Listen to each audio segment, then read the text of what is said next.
Last night, I had the very great pleasure of finishing Super Mario Sunshine again, possibly for the last time in a long while. I say that, but the game is so short and easy to get through that I find it really difficult to imagine that I'll never come back to it again. But considering how I feel about the game now and how I've had this really negative downward spiral regarding it over the past decade. I do kind of feel like this is kind of my final take on the matter, and I'll never budge on this, and that this is the end. That Super Mario Sunshine is indeed a bad video game. There's simply no getting around it. It's so crazy playing this immediately after playing games like DK64 and Banjo Tooie, games that I think are today considered quite a bit more controversial than this, but are actually in many ways quite a bit better. In fact, one of the things I was surprised by when I went back to this is the realization that I actually liked both Sonic Adventure games better than this, which is very unusual for me, but I think it really is warranted because I think Sonic Adventure has this cool sense of style and presentation. I think the stages are stellar. I think they're a lot of fun to play. Mario Sunshine struggles in ways that I think most other Nintendo games don't. I can't think of any other Nintendo game that's as glitchy, that's as unpolished, that has so many issues when it comes to the pacing, when it comes to the content, when it comes to the mechanics.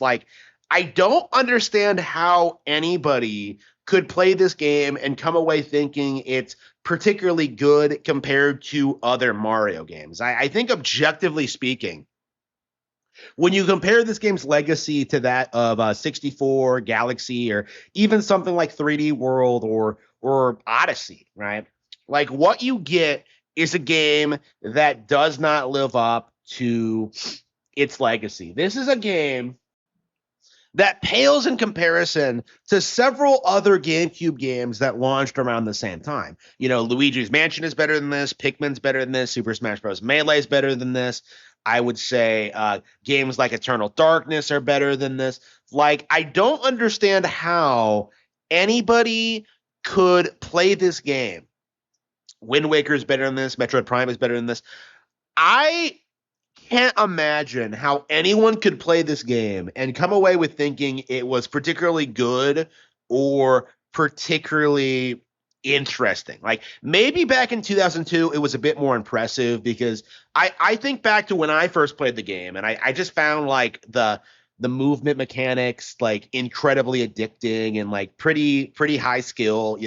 I felt like the game was actually quite a bit harder than Super Mario 64.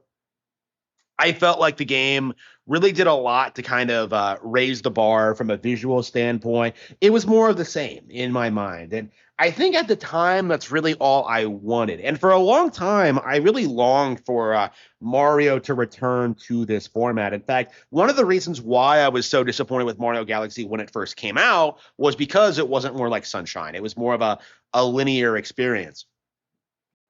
But over the years, I've started liking Super Mario Galaxy more and more to the point where I now consider it one of my all-time favorite Wii games. While Sunshine, I like less and less with each playthrough. Every time I come back to this one, I always just start having caveats. I think the last time it was no 100% completion, and now this time, I stopped playing pretty quickly after beating the game, and I have to wonder is there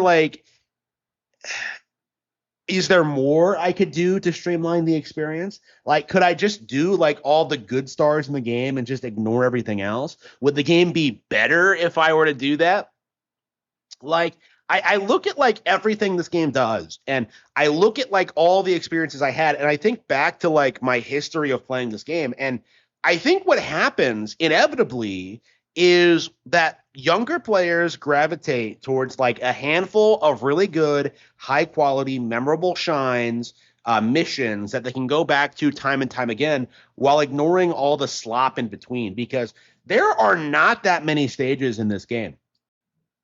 There are 7 courses in this game with 8 missions each. So it's a little under half the total amount in Super Mario 64.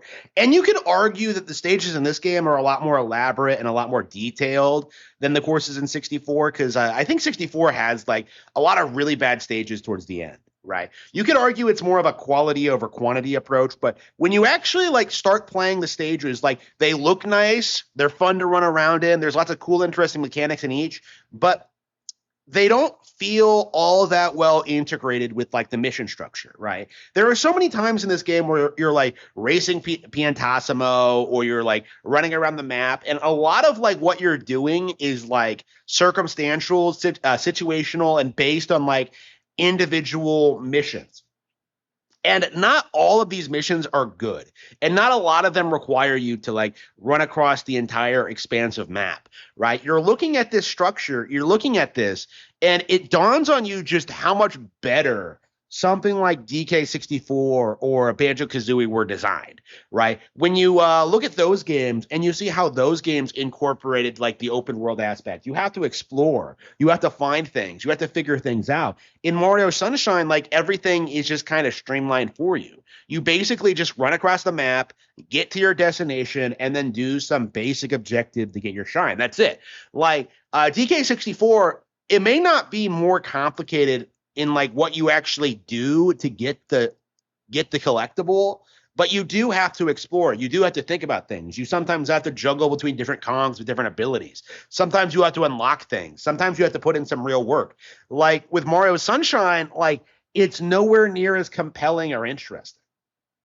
Now, there are a handful of shines that you need to put in real work for to get. There are a handful of good levels in the game, but when you look at it as a whole, the overall structure and design does not lead itself well to a good collectathon format. In fact, the shines themselves do very, very little in the game. Most of the progression is locked behind simply unlocking the stages. Like once you unlock the first 4 stages or so, all you really need to do is get a handful of shines in order to trigger the unlocking of like the 3 power-ups in the game: Yoshi, the rocket nozzle, and the turbo nozzle. And then you have to beat every Shadow Mario stage in every course. And then you can go to the final boss and beat the game. Like, it is very easy, I think, to beat the game with like under 60 stars. I actually did it on this playthrough. And when you compare that to Mario 64, where the stars are like quite a bit harder to get, they're more varied. The game is a bit more open, so you can do things non-linearly if you want. You get this sense of like exploration and like experimentation and like, alternate play styles that you simply don't get here. Like most of the stars that you get in Super Mario Sunshine are going to be the exact same shines that everyone else gets. Because most of the easy to get shines, the ones that are streamlined, the ones that like don't require like a ton of effort to get, that aren't like convoluted to find, they are in the courses. So you are going to be playing the same courses with maybe a little bit of deviation as everyone else. Like there's just no real room to explore or to grow or like really utilize your skill set to its full potential. And when you do go off the beaten path, when you try to find hidden shines or you try to find things hidden in the world, either they're so simple that you can't take them seriously, or they're so insanely broken and convoluted that most players wouldn't even bother with them.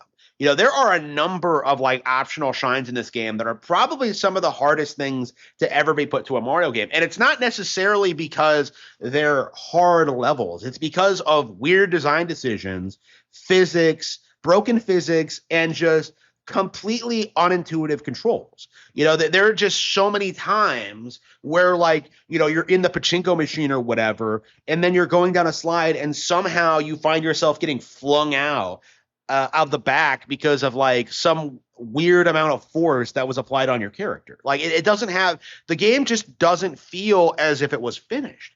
In a lot of ways, I feel like they really needed to take another year to polish this game up and make it good. And it's been confirmed this game was rushed to market along with Wind Waker.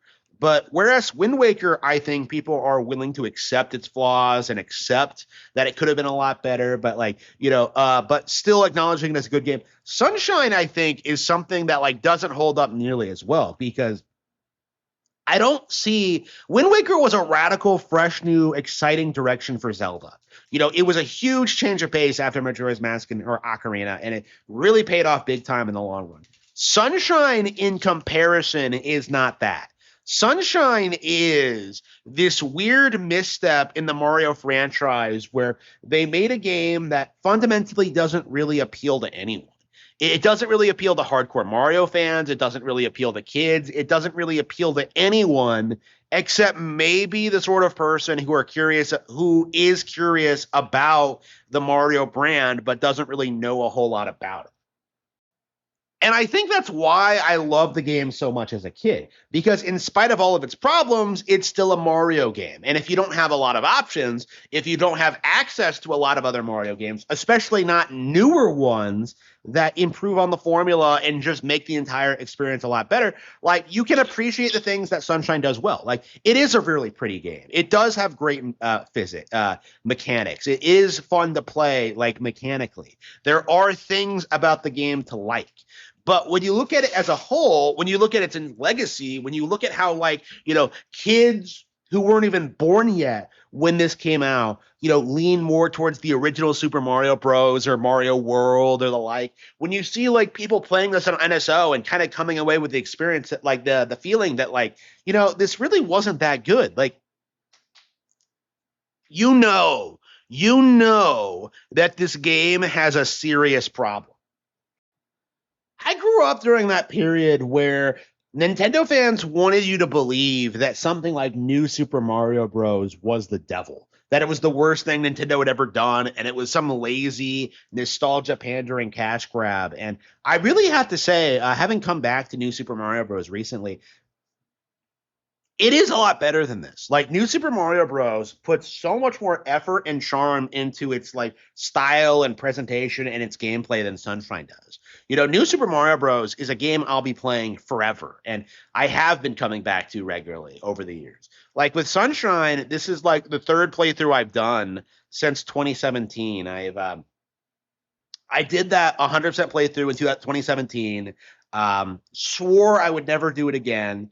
And then I came back for the 3D All-Stars collection, played that again at some point, and now I'm doing the NSO version. And like with each subsequent playthrough, I feel like the game gets weaker and weaker.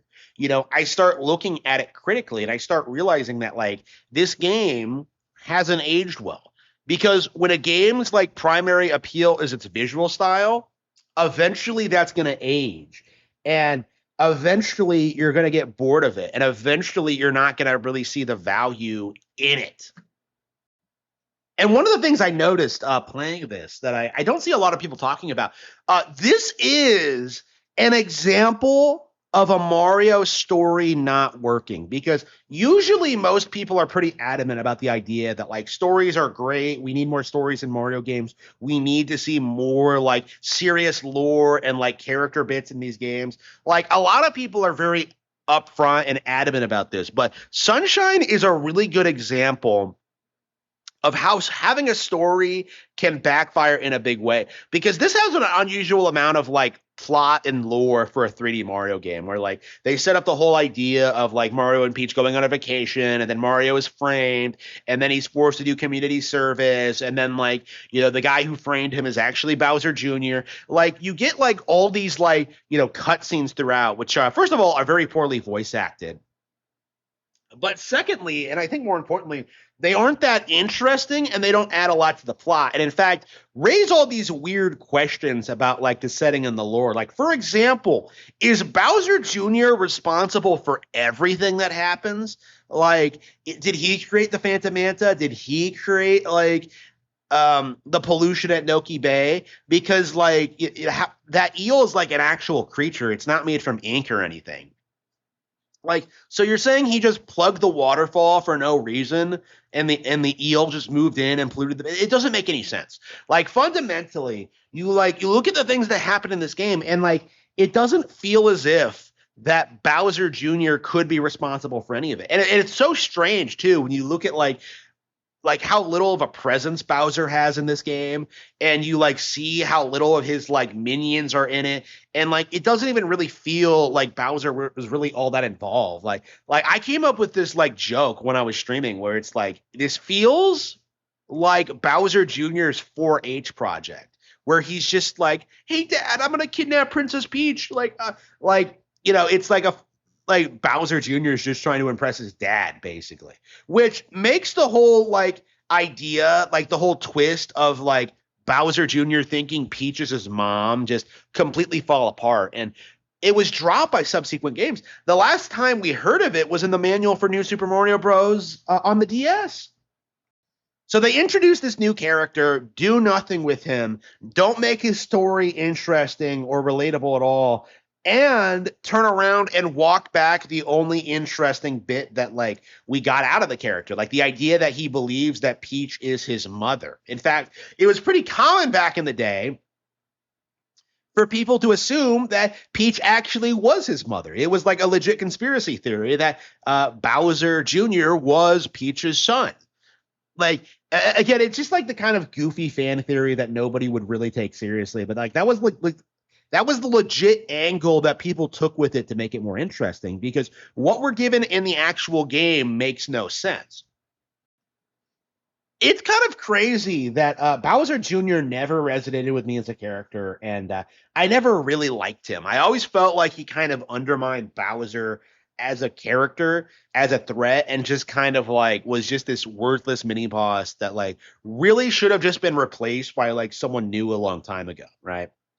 Yeah, I like the Koopalings more. I like Boom Boom more. There are just so many other characters that I enjoy more. Like, in fact, I don't think I really started liking the character until the Super Mario Galaxy movie, which is kind of crazy to think about, considering like how many things he's been in and like how he's like kind of a mainstay of the franchise now. But like this was Bowser Jr.'s first appearance, and I have never really liked him all that much. When you compare that to someone like, say, Rosalina in Galaxy, who went on to become an icon, when you compare that to, Pauline's return in Odyssey and what she would do in Bonanza, like Bowser Jr. really sticks out like a sore thumb as a new character that became a mainstay of the primary cast, someone who appears regularly in mainline games and yet really has like no real fan base to speak of or any real appeal. Like even today, you still see people lean more to the ideas that the Koopalings are way more iconic, intimidating, cool villains. Like, and even now, I'm just kind of confused about like why the Koopalings were replaced by this guy. Like, it just makes so much more sense to have a wide range of like varied villains with differing personalities and like skill sets than like this one generic dude who's basically just a generic younger version of his dad.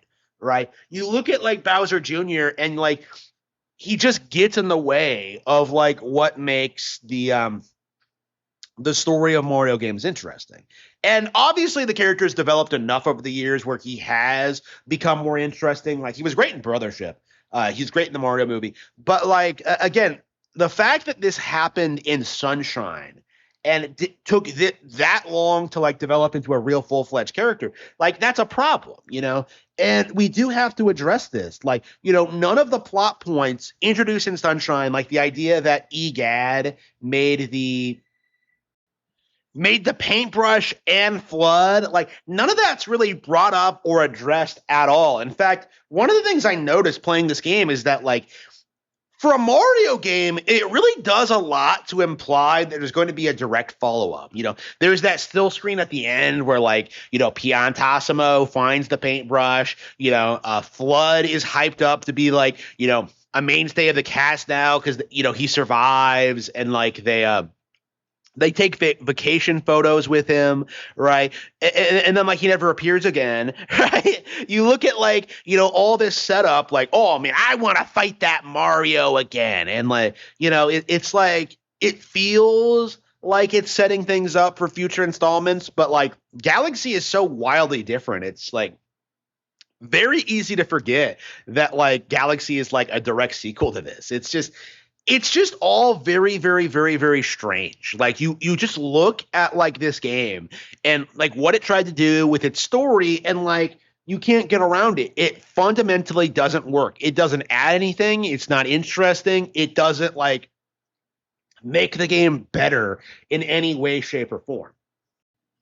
I feel like Sunshine was impressive when it came out because of its technical accomplishments and just how much the controls in particular were improved over 64. But as an actual game, especially when looked at in hindsight, like it really does fall short of most of its contemporaries. Right, this is a game that feels as if it didn't have a lot of thought put into it and was just kind of rushed to market. Like it doesn't really excel at anything it tries to do. It basically is a product of its time, and it's become extremely dated.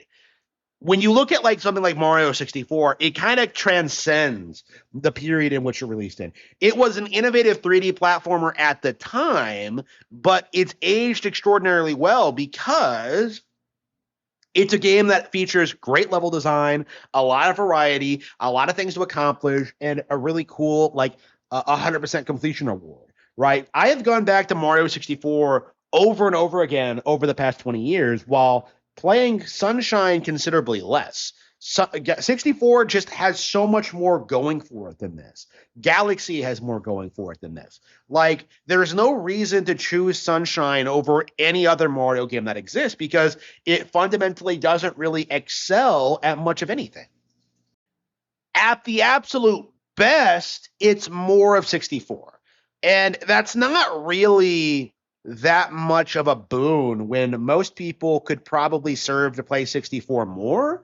Like I remember like growing up how common it was to find people who owned the game and see that they hadn't gotten every single star. I had seen that like several times over the years, and to me, it just feels as if you're better off like 100%ing 64 than playing this. You're better off 100%ing Mario Galaxy than playing this. You're better off like, doing more stuff in Odyssey than doing this.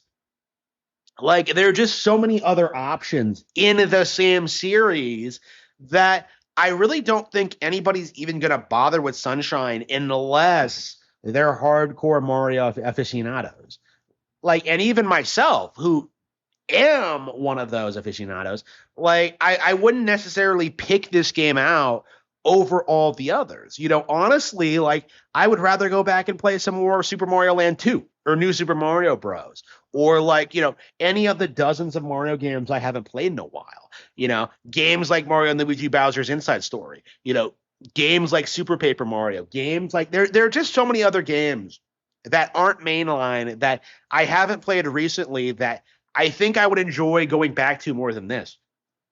Like, this is a game that simply doesn't hold up under any kind of scrutiny. Like, it's simply not on the level of most other Nintendo first party titles. And it is high time that we acknowledge that.